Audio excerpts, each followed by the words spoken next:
Hello, everybody. Welcome back to another episode of Walk-Ins Welcome. We're dropping on every Wednesday, and we are creeping up closer and closer to episode 100, to which we'll make a big hairy deal about. I'm trying to make a big deal out of it. Yeah, like your build up. I'm trying to beat you to that this time. So anyway, you're listening to Walk-Ins Welcome. We're glad to have you. We have another guest. We have been guest heavy, and it has been fantastic. Yeah. We've gotten great feedback to that. But I want to tell you, we are here to serve you, and that looks a lot like tripling your patient volume through digital marketing services and exceptional patient experience. But today is kind of a departure for that. Tell us about that, Mike. It is. So today, like I was telling Lane on the call, who we have today, this is our first episode that we get to talk about a nonprofit, get to just promote them. Lane will be explaining that. So we're super excited about it. It's our first time to try this, so we're excited. So we got it in right before 100 episodes, which I'm going to keep saying 100 episodes until we do 101. But anyway, so let me do a quick introduction. I have Lane Hagan here with Libby's Friends. They started back in August 2020. It's a nonprofit here in Birmingham. There's a really touching story behind all of it, so we're excited to have Lane on here. So Lane, welcome aboard. Welcome to the episode. Hey guys, thanks so much for having me. Like you said, my name is Lane Hagan. I am the executive director of Libby's Friends.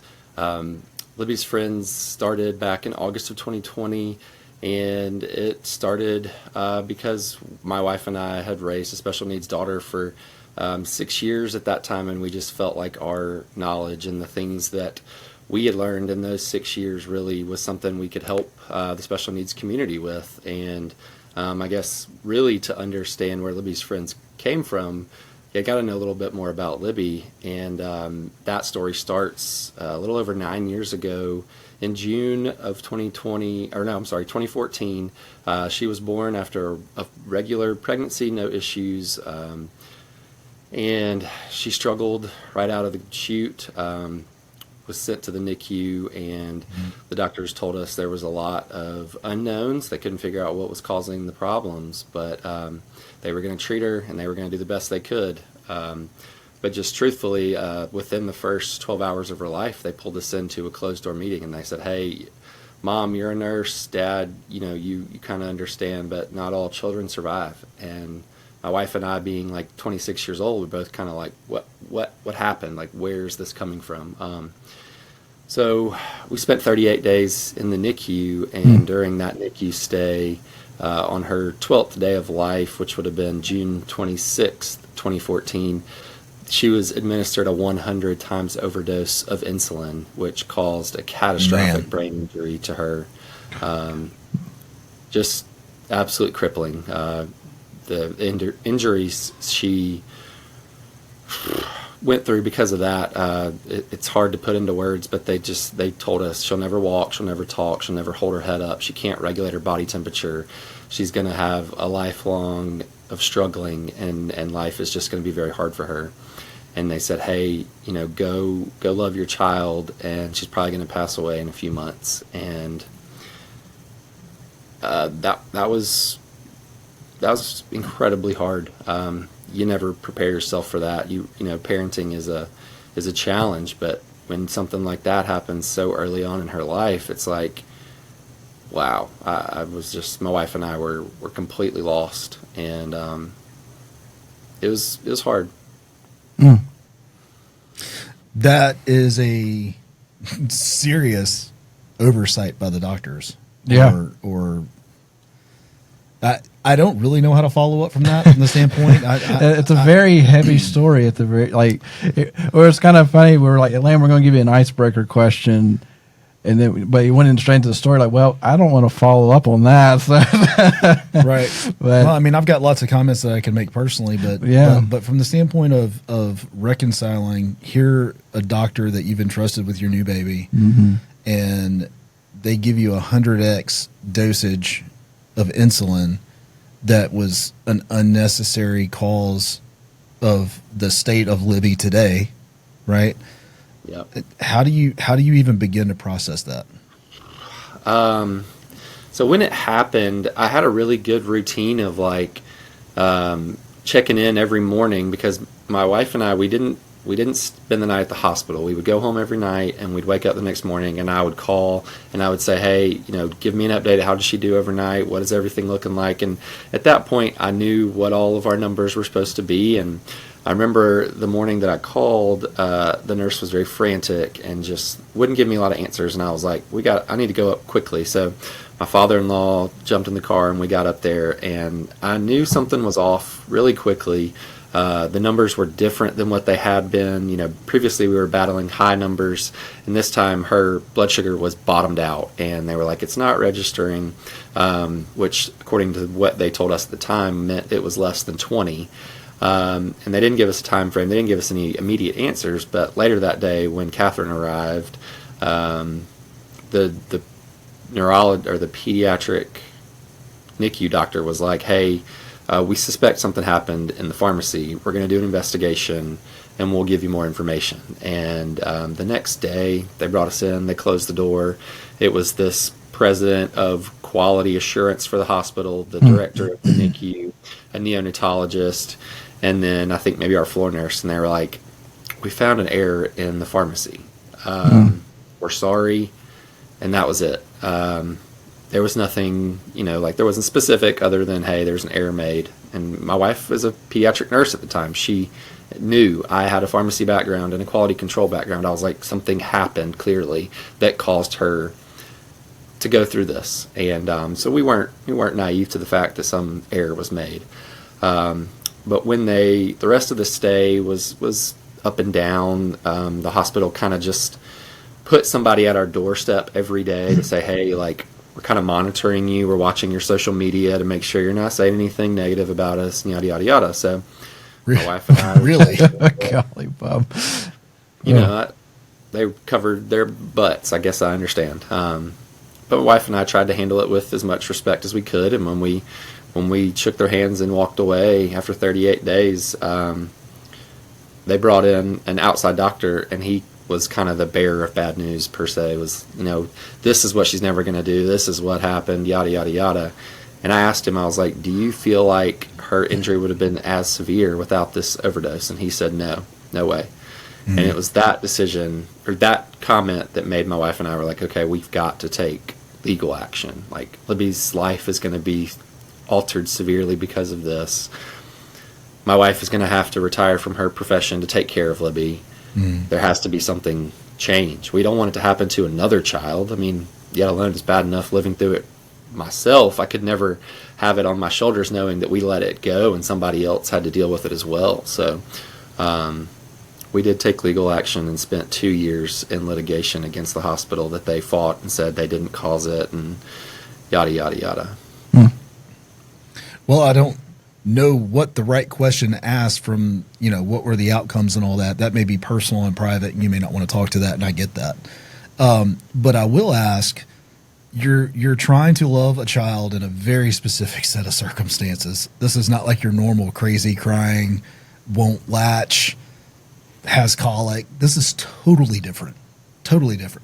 And then you probably have all of these feelings you're trying to deal with. How are you navigating those waters? Those first few months of Libby's life were some of the hardest we've ever dealt with. There was so much unknown. Because like I said, when they sent us home, they just said, go love your baby. She's going to die in a few months. So my wife and I literally, we just went home and we just, held her close and tried to do things as normally as we could, which was extremely difficult. There was a lot of emotion. There was a lot of tears. There was a lot of anger. And I can't say that that's completely gone away. I mean, it still can be fresh sometimes, but, that was 9 years ago now. But we struggled. There was not a lot of sleep. Libby did not sleep very well. It took us a long time to get medications right. She did not enjoy her therapies that we tried to do. And my wife and I had to come to the realization that, if her life really is going to be that abbreviated, how do we bring another child into this world, knowing what happened to her from a medical standpoint? How do we trust the medical profession again? they've let us down once in this tremendous way. How do we put trust in the medical field, nurses, doctors, pharmacists, all of them, to want to bring another child into this world? And that was hard. That was really hard. Having to come up with a DNR. That was something you never really think about as a up and coming parent. When you go to those birthing classes and all these things, they don't tell you about DNRs. They don't show you the NICU. They show you all this happy, you're going to worry about your breathing during pregnancy or during delivery. They don't show you all that dark stuff. And that's not fair. That's it's a very real thing that I feel like needs to be emphasized as you're getting close to your child being born. But having to sign a DNR, having to draw that up when your child's 6 months old, I struggle to put that into words other than it was sad. It was incredibly hard. And when we got to the point where it was like, okay, if she's going to be, so after we made it a few months, Libby's doctor, her neurologist, was like, hey, now I can see her making it to 3 years old. So we said, okay, we'll shift our mindset to go from a few months to 3 years old. And when he told us that, we were like, okay, we need to bring a sibling into this world as quick as possible so that hopefully Libby's abbreviated life is going to impact that next child. And we had to find a new doctor for my wife. We had to find a new hospital. And then there was a lot of prayer. There was a lot of time spent in church and just like, okay, Lord, we're going to trust you, not exactly the medical profession. We're going to trust in you that this is our plan and this is your plan. This is how we're supposed to do it. And 18 months later, in December of 2015, we had another child, Drew. And it was a planned C-section, so a lot of the things that we went through with Libby were very different. It was controlled, and it was so different and so emotionally like joyous. It was wonderful. And it's not that I would say that Libby's birth and everything that happened wasn't, but the way it went down, there wasn't a lot of happiness at the time. So when Drew came in and things were easy and smooth, it was overwhelmingly happy. It's funny. I'm not going to go into too much, but it's funny how you can struggle with one child and another one that comes in, you have a completely different experience. It almost gives you hope. It does give you hope. Yeah. It does give you hope. It does give you hope. I mean, I say that's like, it's like, this is the way it was supposed to go. This is the way it was supposed to be. But you've taken this whole thing, this whole situation, which I would go, I mean, it's devastating. There's no other way to say it. It's devastating. There's other siblings involved. You have a whole family that's probably rallying around you that has equal amount of frustration, anger, hate, whatever you want to call it, toward a system that let you down. But you've taken that and those energies and you've directed them into Libby's friends. And I want to hear a lot about how you were able to make that mental transition into something that's making a positive impact. Especially, since that was 9 years ago, and then you started Libby's Friends 3 years ago. So there was 6 years of a lot going on. So I assume there was a moment like we have to do this. But walk us through that. Yeah. So I think I said my wife retired when Libby was born, and I continued on. I worked for a little small company in Homewood, and in February of 2018, my time came where I said, it's time for me to step away. I need to focus on my family. I need to focus on making memories with our family, because at that point we had 3 kids. And I was like, I needed to do it. My time there was not as important as it was at home. And so I stepped away in February of 18. But I always have been someone who has to be busy. And I've always had in my mind since Libby's very early days, I watched how many people invested in her, and I said, I've got to find a way to give back. And that was always resonating in my mind, always kind of just staying fresh. And beginning of end of 2019, beginning of 2020, I started this note on my phone, and it was the very early stages of Libby's Friends. And I had come up with the name Libby's Friends. I didn't have a logo, but I had the idea of like, what were my hardest struggles? What were Kathryn and I's biggest struggles early on? And I probably didn't tell Kathryn as much as I should have back then, just because I viewed myself as trying to be the rock and trying to keep emotions in. But I remember when she would take Libby to her doctor's appointments and therapy appointments and get fitted for a wheelchair or this device, that device, it would be, okay, well, insurance is great. It covers 80%. Well, 20% of a $16,000 wheelchair, still $3,200. She would text me and say, hey, we had a therapy visit today. Because of our insurance, well, we had to pay $100 out of pocket. Well, then we had to get this $700 piece of equipment. And I would just remember thinking, how are we going to catch up? There's all this stuff at early ages. These children, they grow so fast. They need all this equipment. They need all this therapy to try to hit these milestones, or whatever you want to call them. And it just piled up. And had Libby's situation been different, we now had a settlement, I don't know how we would have caught up. Fortunately, we did have that settlement that came across in August of 16, which provided Libby everything she needed, hopefully for the rest of her life. But I remembered those times, and I said, okay, I want to try to tackle those medical costs. So I came up with a mission statement, and the mission is to ease the financial burden for those living with a disability. And in February of 2020, I filed all my paperwork with the state of Alabama, and I started the process of Libby's Friends. And then COVID happened, slowed us down a little bit, not too much. And then August of 2020, we officially got everything off the ground, got our IRS 501c3 approval, got all of our bylaws, articles of incorporation, all of that. So we hit the ground running. And what we are doing now is we're helping special needs families with medical equipment, medical devices, therapy costs. It's a lot of different requests that we get, and we got our 3rd year anniversary coming up in just a few weeks, and so far we've hit every part of Alabama. We only operate in the state of Alabama, but we've hit most corners, and we've given out 240 grants so far throughout the state.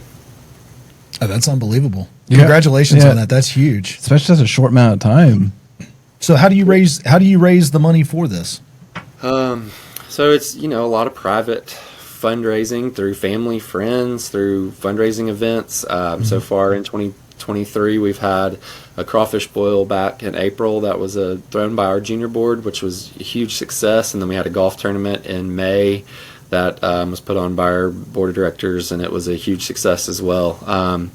We've got a junior board that consists of 16 folks that are they're getting after it, and they're planning events. We've got an event at Cahaba, kind of a trivia night / Singo, like music trivia, Singo. At Cahaba in August, we're going to host a bunch of our families that we've helped out at the Barons game at the end of August, and then we're going to do an event in October, I think October 28th, out at Cahaba called Franks and Steins. We're still working out the details, but that one I think is going to be a big success. Do some hot dog eating contests and just some other Halloween themed events. But this year in 2023, not even this being July yet, we've already surpassed $100,000 brought in, and I've already been able to give out 95 grants. That's awesome. Beginning of the year, I put a goal in place of 100 grants. So I'm really close to obtaining that goal, which is really important to me because I believe in setting obtainable goals, but something that does make me want to get up every morning and push and do everything I can to hit that goal, and to be able to be so close just a little over halfway through the year. I'm really excited. Man, you guys are making such a positive impact in the community. There's the hyper local community, then there's the local community of of Alabama, the state of Alabama.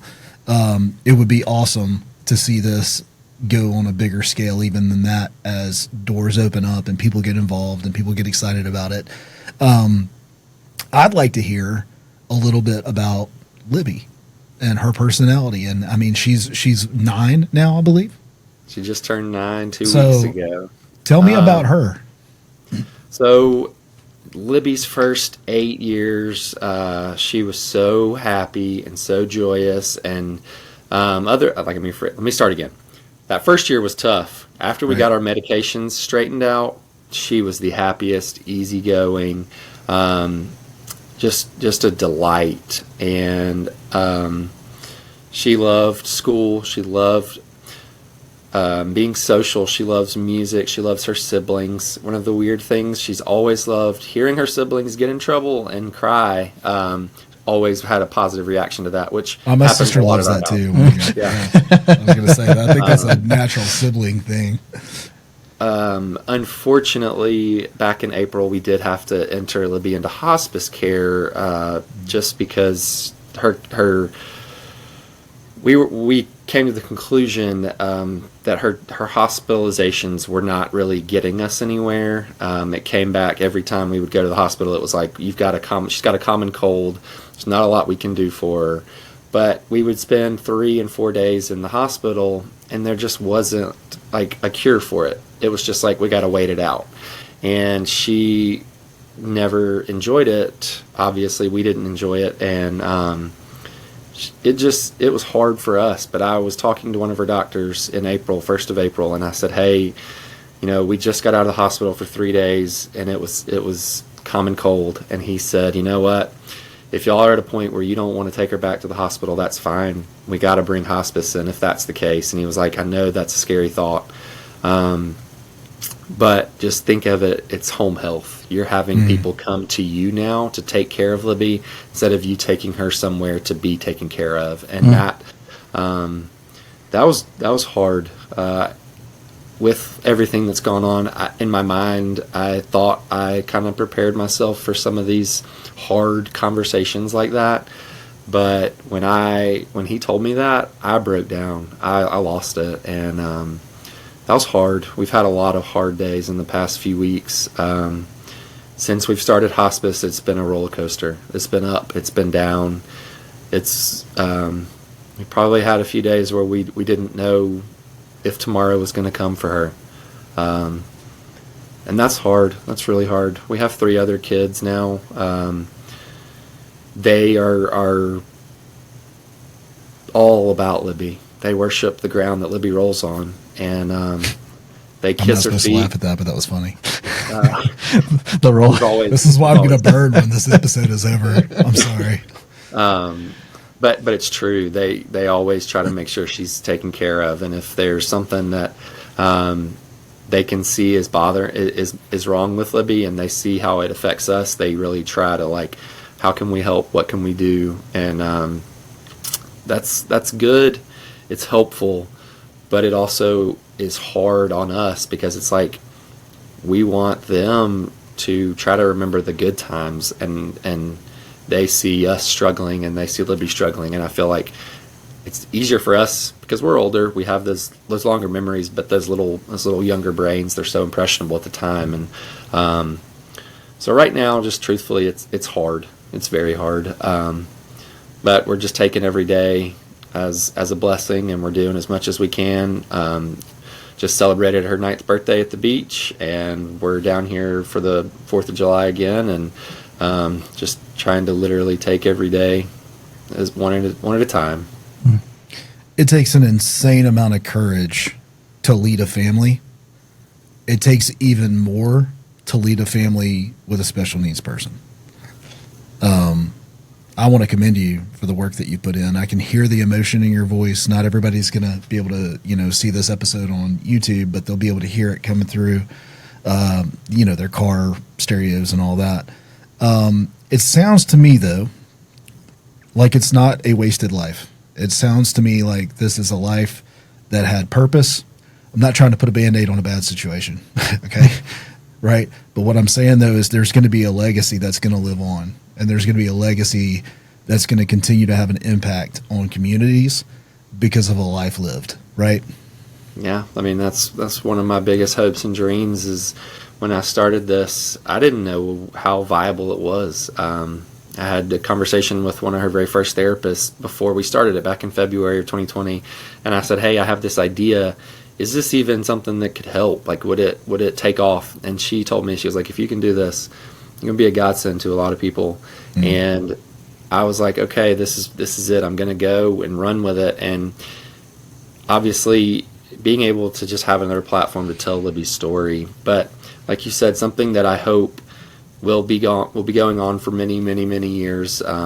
Maybe I can turn it over to Drew or to someone else in the family down the road. But I would never say Libby's life is anything but a blessing. I'm a different person. My wife, my entire family, I feel like our extended family, we're all changed for the better because of Libby and because of what happened. Now, the 4 people that caused Libby's injury, I would honestly tell you, and this is hard to say, but I can say I forgive them, but it's something that I will always struggle with internally.